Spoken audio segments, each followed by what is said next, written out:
This is John for Global Traveler. This evening, I have the pleasure of talking travel with Alyssa Carson, astrobiologist and hopefully the first person to ever step on Mars. We're going to hear all about that. How are you, Alyssa? I'm doing great. Let's start off with what is an astrobiologist? Yeah, astrobiology is a really fascinating field in the space industry. I like to think of it as like a mix between all the sciences and kind of seeing how they apply to space. A big topic within astrobiology is kind of like origins of life, possibility of life in like different areas of the solar system. So we look not only just within the solar system, sometimes that could also be like exoplanets and planets further out that maybe could be habitable, but we kind of break it down to what's actually necessary for life. Here on Earth, we know we need water, we know we need carbon. But is that true for all life everywhere in the universe, or are there places that have those conditions?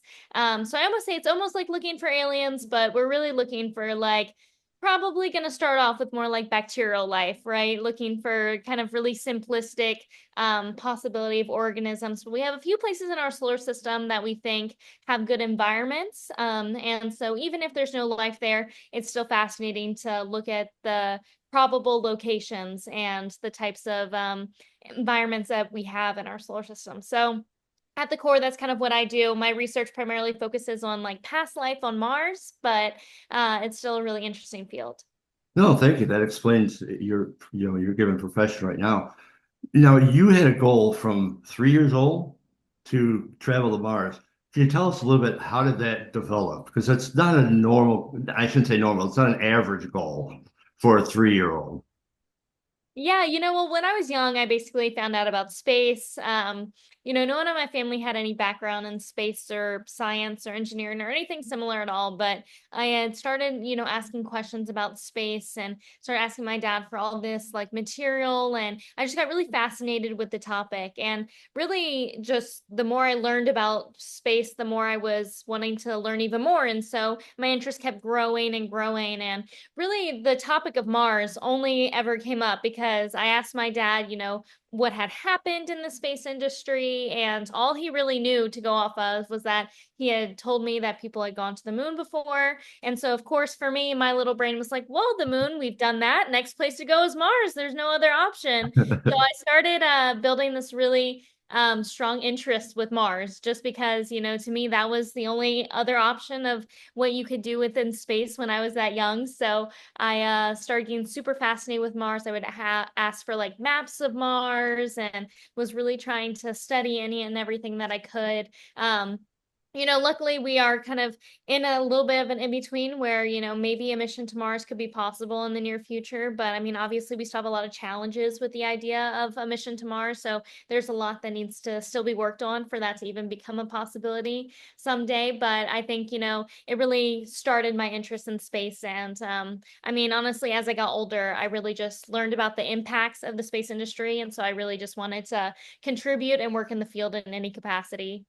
Now, did your family and friends think that, you'll outgrow it or you'll develop other interests and move on?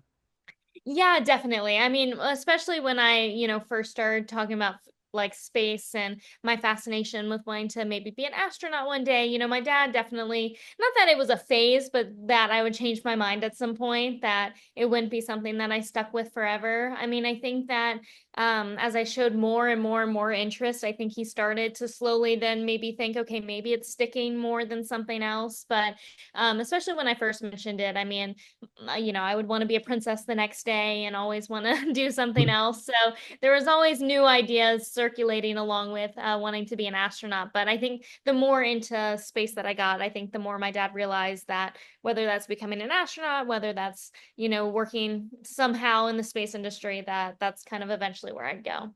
And you're the only person, or I don't know if you're the only person, but you're at least the first person to attend all the NASA space camps. But you're not associated with NASA right now. Is that correct?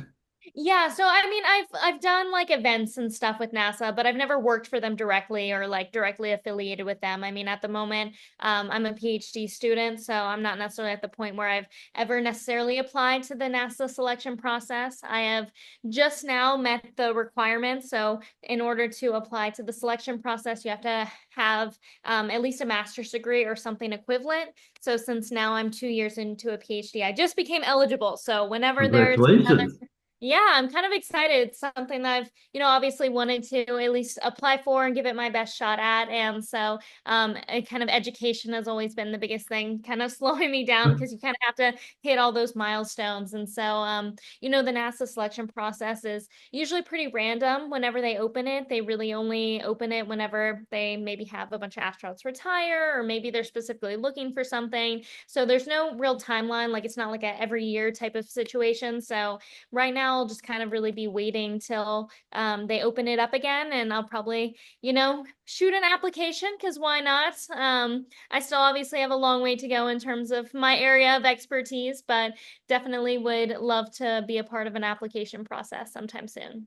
So is that your next step, whenever it is? But that would be your next step to apply to NASA. Yeah, I think as far as like my goals have always gone, I always, especially when I'm telling kids who are interested in becoming an astronaut, you can't go to school to become an astronaut, right? It's not like actually a job in of itself because astronaut's more of like a destination. You have to be something to then become an astronaut, right? Astronauts are engineers or they're pilots or, they always kind of have something prior to going to space. And so, I was really focused on, what I was passionate about and what I wanted to work on. I've fallen a lot into the area of research and kind of being able to do research and kind of contribute to the science and space science in that capacity. So, I mean, I'll definitely continue with my PhD. And even after that step, maybe either, kind of stay in academia or go to industry, but continue doing research. And then kind of applying to the selection process just on the side. I mean, most astronauts will tell you that it took them multiple tries, and it's definitely not something easy to do, but I think that if I ever get lucky enough to get chosen, that would be amazing. But I think I've really found, I think, what I love doing within the area of research, and then maybe if that's done for space, that would be super awesome. So if that ever happens, obviously it's a few years away. If that ever happens, like how nervous would you be? This isn't just, going to Europe. This is going to Mars. A lot of things can go wrong. I mean, it certainly would be the thrill of a lifetime, an unbelievable experience. But how nervous would you be? What kind of angst would you have? Yeah, I mean, I think that, there's always going to be like a little bit of nervousness. I mean, at the end of the day, going to space is always going to be a little bit of a risk. I've never been scared of space in any way. It's never like made me nervous in that way. I mean, I think that for me, since I started learning about space at such a young age, that, I kind of understood all the different risks that were involved in space. But at the same time, I also learned about all the steps that it takes. I think from like a outsider perspective, we kind of see astronauts launching on a rocket. And to us, that rocket just appeared one day and all of a sudden we're putting people on it. And it feels very chaotic and scary, like we're just, sticking people on a rocket that was just built. But, you know, really all of these rockets and all the testing, I mean, this is 10 years in the making. It takes so much time to actually have an idea, build a rocket, test it, get to the point where we're ready to put people on it. And so I think that that's kind of the side that people don't normally see, where I think most of the security comes from and why people are, more willing to get on one of those rockets. I mean, I think there's just a lot of trust in the people that, work their entire lives to make sure that it's as safe as possible for those astronauts. And I feel like the more I learned about space, and especially meeting people working in the space industry, I mean, you can just see how passionate they are about it. And so I think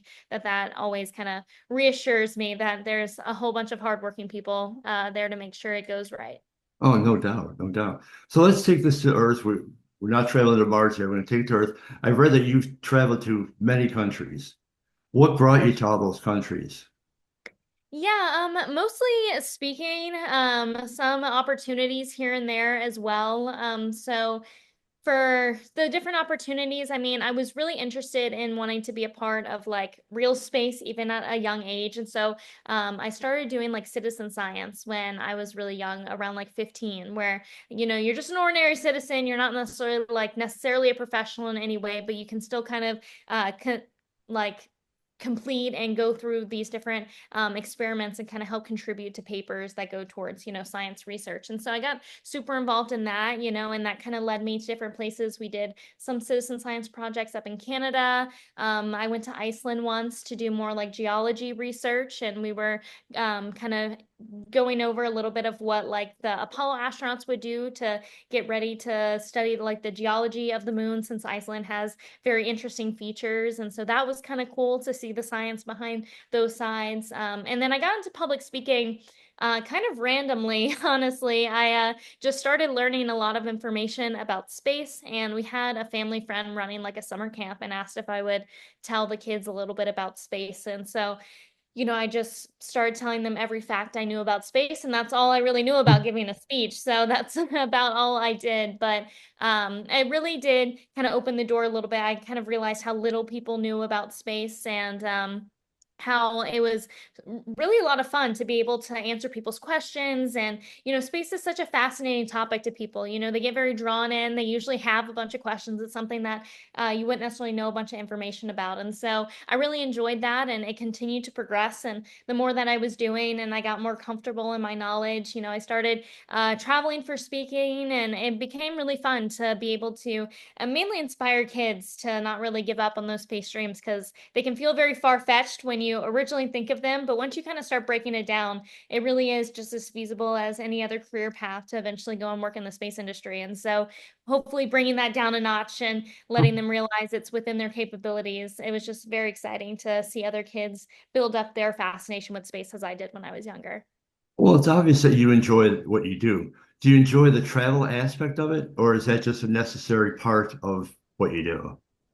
Yeah, it's been really fun to travel. I would say, my dad was a freelance videographer before he had me, and so he spent a lot of time traveling. So he was very comfortable with the idea of traveling a bunch, and so I think a lot of that kind of got into me as well. I got used to traveling very quickly like he did. And growing up, I went to we happened to have a international school in Baton Rouge, Louisiana. And so when I had gone there, I learned about a lot of different cultures and languages and things like that. And so it was really fun, honestly, to be able to experience some of them, and then also other cultures and things I hadn't even learned about in school. And so I think I've really enjoyed just being able to experience. And then even some, like you mentioned, the different like space camps. Space Camp Turkey was really cool, being able to not only travel to Turkey, but now I was meeting kids from 10 different countries that also had an interest in space, and kind of seeing their perspective on space travel was really cool, and how they developed their interest in space might have been different than mine. And, when I went there, I was the only American. And so it was really cool to Oh, kind of compare those different areas of interest. And, we're all the same age, and we all somehow found this interest in space. And, I think that that's really cool to be able to share those similar interests. Not only just with space, but also those cultural differences as well. no, that is really cool. So I always ask this question about when people go on trips, whether they're business or vacation. Your trip to Mars would be completely different. So I'm still going to ask you this though. If you have the chance to go to Mars, what would be like three or four things that you, not work related, but three or four things that you must bring with you that you really, you can't live without? Yeah, well, I mean, it'd be really hard because I mean, obviously, like if it were to be like a big trip to Mars, there would obviously want to be plenty of like sentimental items that I would be bringing. I know that one thing that I've always wanted to, if I had the opportunity to go to space, would be my Right Stuff Award. So the first time I ever went to space camp when I was like 7, I got this like medal. It was like the top prize or whatever at the end of the week of space camp, and so I got that the first time I went, and that's just very much like the beginning of my interest in space, and the first time I really started falling in love more with space. And so I still have it and would love to be able to bring that. I mean, obviously, a bunch of photos of family and friends and things like that. I don't know, maybe like something to watch movies could be fun, pass the time in a fun way. Um, probably my main items, I would say. Now, you probably don't know this, so I understand if you don't yet. If you like, if there was a trip, if you were able to go, any idea how long would it take to get there, and how long would you stay on Mars? Yeah, and I think, with the time frame of Mars has been one of the biggest challenges I think we've had, kind of with current engines and kind of the current state of some of the rockets that we've already had kind of being built, like the current SLS rocket. The estimated was that it would take around 6 months to get from Earth to Hmm. Mars. You would have to stay there for a while, kind of wait for it to rotate back, and then about 6 to 9 months back. And I think that that long of a time frame was a little worrisome because it would make the entirety of the mission pretty long. It would be a pretty long duration, which is something we're not really used to. I know one of the biggest goals in terms of like technological advancements that I think that we want to see kind of happen before a mission to Mars is newer engines. So I know there's been a lot of testing on some newer engines to maybe get that time frame down from 6 months to go to Mars down to 6 weeks. And so something like that would really shorten the whole length of the entire trip. And so I think that it could be we don't see a mission to Mars until we get to that point. So there's a lot of questions. I think that, the longer the mission comes a lot more challenges, between food supply, between the human body's, reaction to that extended time away from Earth gravity. There becomes a lot more challenges. So I think maybe we might see a delay in a mission to Mars until we shorten that duration. Do you think it would be a solo trip, or do you think that they would send up two, three, or whatever amount of people? Yeah, I definitely think it would be a pretty large mission, would be my assumption.